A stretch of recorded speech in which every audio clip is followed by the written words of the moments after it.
प्राचीन भारत के एक गांव में बसंत और उसकी पत्नी गौरी रहते थे। बसंत एक सरल हृदय का किसान था जिसके पास खेती की छोटी सी जमीन थी। उस जमीन पर वह अपनी दिन रात की मेहनत से अनाज उगाया करता था, परंतु हर बार किसी न किसी विपत्ति के कारण उसकी फसल नष्ट हो जाती थी। एक दिन जब वह नदी के किनारे विचारमग्न बैठा हुआ था, तभी एक संत उसके पास आया और उसकी परेशानियों को समझा। उस संत ने बसंत को कुछ विशेष बीज दिए और कहा, इन्हें अपने खेत में बो दो, परंतु याद रहे कि इनकी फसल से तुम्हें जो भी उपज मिले, उसका एक अंश दूसरों की मदद के लिए अवश्य देना। बसंत ने उन बीजों को बड़े प्रेम से बोया और उम्मीद से उनकी देखभाल की। कुछ ही समय में उन बीजों से अद्भुत फसलें उगाईं। फसलों में अद्वितीय मिठास और स्वाद था और पूरा गांव उसकी चर्चा करने लगा।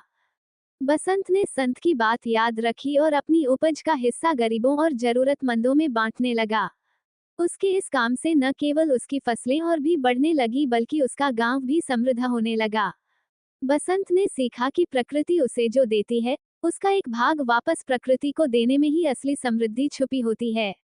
इस प्रकार बसंत की कहानी लोकधारा में बहने लगी और कहा जाने लगा कि जो भी दान की भावना से देता है, वही प्रकृति से अनंत गुना प्राप्त करता है। और यहीं से बसंत का जीवन एक नई लोक कथा में बदल गया। दोस्तों, ऐसी इंटरेस्टिंग कहानी सुनने के लिए हमारे YouTube channel R N the rock entertainment को लाइक एंड सब्सक्राइब जरूर करें। धन्यवाद।